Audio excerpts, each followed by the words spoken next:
hukumnya memutarkan kotak infak pada sholat Jumat. Ikhwan, tolong dicamkan, wahai para pengelola masjid, jangan memutar kotak pada saat khutbah Jumat. Rasulullah SAW mengatakan, man massal hasa faqad lagha, siapa yang main-mainkan kerikil, karena dulu lantai masjid itu kan tanah, bisa aja sambil khutbah ambil kerikil begini, itu sia-sia. Saya tanya sekarang, mana yang lebih parah, kerikil sama kotak? Itu kadang-kadang kotaknya besi, glodok kan gitu. Udah gitu apa namanya, rodanya kagak beres lagi, ditarik bunyi, subhanallah. Ikhwan, sekarang jangan paksa orang juga untuk infak. Sunnah, kembalikan ke sunnah. Dia punya duit, silahkan. Enggak, sudah. Kalau ditarik itu kayaknya ada perasaan nggak enaknya gitu loh, apalagi kecil ditutupin ya. Kan gitu, entah kecil atau takut ria, ditutupin. Makanya hindarkan. Dan sebagai seorang muslim, kita kondisikan ikhwan kita itu untuk beribadah dengan baik, ya infaknya jauh dari ria, ya sholat Jumatnya aman gitu loh. Ustaz, sebenarnya infak Jumat boleh tak dijalankan saat khotib sedang berlangsung? Man la'ibal hasa faqad lagha, siapa yang main-main batu maka dia sudah lagha, sia-sia. Masjid Nabawi dulu tak ada karpetnya, tak ada semennya, jadi waktu itu banyak batu-batu kerikil kecil. Waktu Nabi sedang khutbah, datanglah orang main-main batu. Apa kata Nabi? Man la'ibal hasa faqad lagha, siapa yang main-main batu faqad lagha, tiada Jumat bagi. Maka ketika lewat kota, apakah sama kiasnya dengan main-main batu lewat kota? Apa hilang konsentrasi orang mendengar khutbah ketika kotak lewat? Tidak, lewat aja kotak, lewat. Cuman kotak janganlah banyak-banyak, ini sampai 5. Kotak pembangunan MDA, kotak anak yatim, kotak untuk penceramah Ustadz Mubalik, imam gaji mugharib, kotak untuk kamar mandi, macam pawai ta'aruf. Pokoknya saya tak setuju kotak-kotak. Jangan ada kotak di pintu, jangan ada kotak berjalan. Bisa Kabupaten Serdang Bedagai menerapkan tidak lagi ada kotak berjalan. Bisa dengan cara apa? Potong zakat 2,5%, infak, zakat, sedekah, buatkan satu pintu. Apa namanya? Rumah zakat. Tempat beribadah Baitullah, masjid. Adapun tempat zakat, wakaf, infak, sedekah, buat satu pintu. Bisa. Siapa yang membuat itu? DPRD, legislatif, gubernur, bupati, bisa. Selama tidak ada politik mengatur itu, maka kotak akan tetap lewat. Kalau kotak tak lewat, maka hancurlah wakaf di tempat kita. Ustadz, gimana hukumnya orang Jumatan waktu khutbah sudah dibaca masih menjalankan kotak infak? Karena banyak masjid yang melaksanakan ini. Ya, ini tuntutan di negeri ini ya.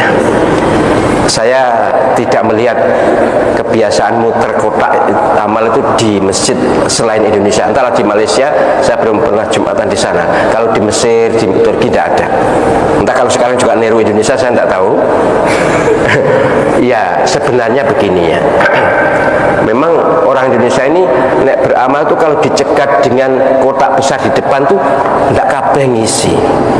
Nek gak diiderne ngono gak ngisi. Lah yang aneh itu wong sholat di jarak salaman gak oleh, tapi ngiderne kotak oleh. Itu kan repot juga ya.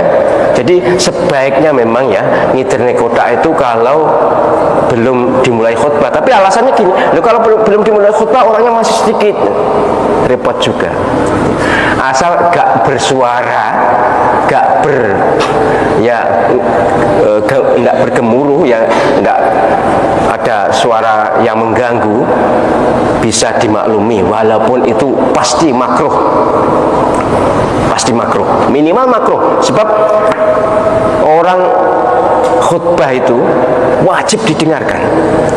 Dan kalau geret ini apa bisa konsen? Ya mungkin bisa sih sebagian, tapi sebagian lain enggak juga. Memang rodok tercela ya, mohon maaf ya, muternya kotak itu rodok tercela, enggak enak juga. Tapi di sini juga dilakukan itu, tapi kotaknya kecil-kecil ya, jadi enggak nyuworo. Dan sebenarnya ya soal pengumuman dana itu saya kok malu ya, mbok ya gak usah ya diumumkan global saja. Itu ada masjid yang mengumumkan dana masuk itu sampai terperinci gitu. Sebenarnya era digital begini atau IT begini, dana itu dipasang aja, diumumkan, kemudian yang diumumkan tertulis ya, kemudian yang lesan cukup masuk berapa keluar berapa kalau perlu, kalau enggak ya sudahlah. Saya yakin jamaah percaya. Malu ya, enggak enak kalau diumumkan semuanya kemudian begini ini dari ini begini, aduh enggak enak ya. Jadi soal dana masjid memang diperlukan, sangat diperlukan, dan saya yakin jamaah masjid juga menyadari bahwa itu kebutuhan masjid, bukan kebutuhan takmirnya, kebutuhan masjid. Maka ayolah kita himpun dana ini dengan cara yang terhormat dan yang kira-kira tidak mengganggu ketenangan jamaah untuk terutama waktu khutbah. Baik, demikian yang bisa saya jelaskan. Nanti kalau ada pertanyaan-pertanyaan masih ada kesempatan di KSS.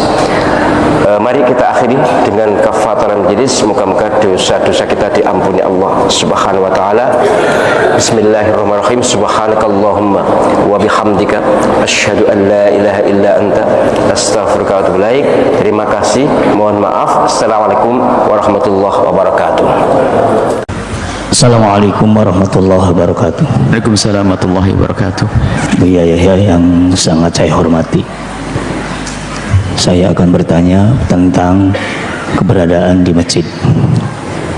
Ada suatu masjid yang di dalamnya apabila khotib sedang berkhutbah, kotak amal itu dijalankan, dan kemudian kas masjid ataupun keuangan masjid secara sementara disimpan di satu rekening pribadi karena alasan sementara bendaharanya meninggal sebelum dibentuk panitia yang baru. Secara sementara rekeningnya disimpan di rekening pribadi. Kemudian ada yang usul remaja masjid, bagaimana katanya ini masjid disinggahi orang banyak, bagaimana kalau di halamannya diadakan kotak untuk kesejahteraan anak yatim, itu hukumnya bagaimana? Mohon penjelasan. Sekian, terima kasih. Khairul kalam billahi taufik wal hidayah. Assalamualaikum warahmatullahi wabarakatuh. Masalah kotak jalan di saat khotib lagi khutbah, tidak ada larangan kecuali urusan berbicara. Urusan berbicara.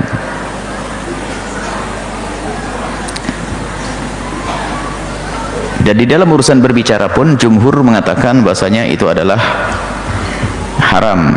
Dalam mazhab Imam Syafi'i adalah dianggap ini sebagai sesuatu yang tidak adab, tidak sampai haram. Dalam mazhab kita Imam Syafi'i tidak haram, tapi sebagian mengatakan menjadikan sebab hilangnya pahala. Jadi yang tidak diperkenankan adalah ngomong.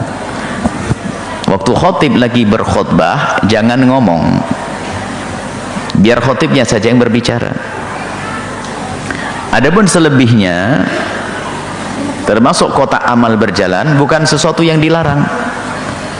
Akan tapi jika ternyata hal tersebut mengganggu kekhusyuan, maka ini babnya lain. Apalagi kotak amalnya pakai roda bunyi, nah ini berbahaya. Itu jadi kalau memang ternyata aman, dan kadang-kadang masya Allah di masjid itu kalau orang tidur tidak harus dibangunin loh ya. Jangan sok jadi juru dakwah deh, temennya lagi tidur biarin dia, wong dia mungkin kerja kerasnya, obat tidurnya adalah khotib Jumat, biarkan dia. Jadi memang ada obat biusnya itu. Jadi kalau duduk ada langsung tidur karena memang dia kerja sehari capek, dan tidak dosa yang demikian itu. Dan tidak usah dibangunin untuk ini itu, biarkan dia mungkin terlalu capek. Yang penting dia melaksanakan sholat Jumat. Nah kadang-kadang kotak amal ini kalau mengganggu menjadi tidak diperkenankan karena hal baru, hal mengganggunya ini. Pada dasarnya kotak amal berjalan tidak ada masalah. asalkan tidak mengganggu. Kemudian kotak amal berjalan ini tidak tahu baik atau tidak baik. Bagi sebagian kaum biasa, nggak ada masalah, tapi kadang sebagian orang merasa tidak nyaman dengan kotak amal ini, dan mungkin secara kenyataannya tidak semua orang bawa duit. Bahkan mungkin tidak enak, ada orang yang belum biasa masuk ke masjid atau apa, orang ngasih masjid duit, saya tidak, malu deh saya karena belum biasa ikhlas, jadi gara-gara tidak bisa ngasih duit lalu tidak nyaman. Makanya di majelis kita itu tidak ingin ada kotak amal berjalan.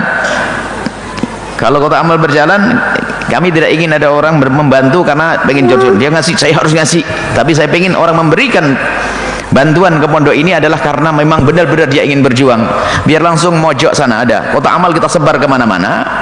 Kalau anda mau datang ke sana biar tambah pahala, sehingga kita larang kotak amal itu berjalan di majelis ini, takut ganggu. Apalagi waktu ceramah tidak diperkenankan, baik kotak amal ataupun air. Maka hendaknya di masjid tidak seperti itu. Kalau khutbah jalan ini orang nggak konsentrasi lagi dengar khutbah. Nah, kalau begitu kasusnya mengganggu, maka menjadi tidak diperkenankan. Walaupun tidak derajat haram, babnya makruh, karena punya fungsi mengganggunya, sama kayak diajak ngomong kan. Biarpun dia ngomong kan pakai isyarat, maksudnya dorong ke sana pak, kan gitu, cuma tidak ngomong dia, dorong ke sana pak. Nah iya, jadi sebaiknya tidak seperti itu. Kalau ada kotak amal berjalan, bukan suatu yang haram, ya mungkin kebiasaan masjid seperti itu, akan tapi kita harus paham maslahatnya kayak apa. Ini kalau orang punya sadar berinfak, biarpun kotak di pojok akan dicari kok. Biarkan, makanya kotak kita sebar di mana-mana. Yang mau membantu, bantu sana karena Allah Subhanahu wa taala, bukan karena dilihat oleh teman yang ngasih. Wah, teman saya ngasih nggak enak saya tidak ingin ada orang berbuat baik karena nggak enak, karena berangkat dari tidak ikhlas, tidak membawa keberkahan nanti. Saya pengen anda memberikan biarpun 100 rupiah ketulus karena Allah, akan berkembang nanti. Baik, seperti itu adalah kasus kotak amal. Selagi tidak mengganggu ya tidak apa-apa. Cuman masalah akhlak saja. Sebaiknya bagaimana cara? Sebaiknya tidak usah jalan, biar tidak mengganggu siapapun. Karena orang lagi ceramah, lagi dengar ceramah, lagi konsentrasi, kepotong itu bisa hilang, balik lagi itu nanti. Kemudian kalau uang kas masjid dititipkan di rekening satu orang, tentunya kalau sudah bicara rekening harus syar'i. Kalau tidak syar'i jangan ditanyakan di sini, kan begitu. Harus mainkan apa? Lembaga-lembaga keuangan yang syar'i. Kalau tidak syar'i jangan ngomong urusan masjid deh. Masa masjid tidak pakai syar'i, ini adalah sebuah keunikan. Jadi urusan masjid, pondok pesantren dan sebagainya tentunya harus syar'i, memberikan contoh. Baik, anggap saja dititipkan di rekening seorang ustadz. Bagaimana hukumnya? Masalah menitipkan di mana itu nggak penting, yang penting sesuai dengan kesepakatan. Yang kedua adalah amanat orang tersebut. Biarpun pakai rekening yayasan, kalau yang membawa orang pendusta kan hilang juga duitnya. Jadi masalah nyimpan itu boleh di mana saja asalkan sesuai dengan kesepakatan dan diduga orang itu amanat. Yang penting duit itu aman, nggak ada masalah. Dan ingat, yang megang duit tidak boleh meminjamkan kepada siapapun. Ada pengurus masjid saking baiknya minjemin tetangga sana sini. Kirain masjid itu nggak punya duit. Kalau kamu mau minjemin dari duitmu sendiri, jangan dari duit masjid. Biasanya memang dermawan dengan duit masjid, tapi duit sendiri pelit. Ini pengurus nih.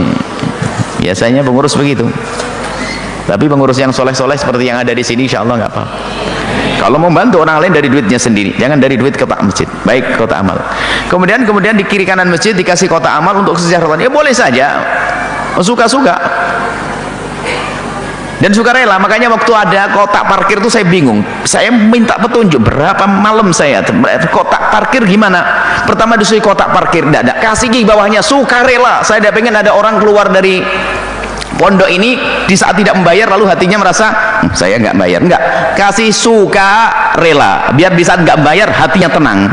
Kalau nggak bayar gayanya maling kan tidak enak, saya lari nggak mau bayar. Nah itu kan dosa namanya, merasa wajib lalu tidak bayar. Makanya terakhir tak tulis suka rela di bawahnya, awas ya, kan itu ada kotak parkir ya. Sekarang ada kotak parkir, pertama nggak ada tulisan suka rela. Enggak, saya nggak rela, sebab saya tidak pengen ada orang merasa wajib membayar lalu dia nyelintet lalu tidak bayar, dia seperti mencuri kan bahaya itu. Makanya tulisi suka rela. Kalau kita pastikan wajib bayar 1.000, coba sedengan mana panitia? 1.000 wajib sama suka rela 100.000, pilih mana? Nah, sudah suka rela saja kalau gitu. Jadi itu waktu parkir itu saya juga bingung waktu naruhnya itu. Pertama kan dikasih gambar ini bu ya, waduh ini saya tidak ingin ada orang hatinya menjadi jahat gara-gara menjauh dari kotak chat, biar tidak bayar. Soalnya kan lari, sebenarnya hatinya kan culas. Tapi kalau sukarela ya tenang aja, biar bulan depan memang sukarela, saya nggak bayar nggak apa-apa, halal Anda nggak bayar nggak apa-apa. Oh sukarela kok, makanya ditulis, ada tulisan sukarela kan bawahnya, kurang gede, yang gede sukarelanya, paham tim? Jangan sampai ada beban masuk sini. Saya tidak pengen ada orang parkir motor di sini, lalu di saat nggak bayar hatinya seperti punya utang. Enggak, Anda punya utang. Biar hati Anda lega, halal,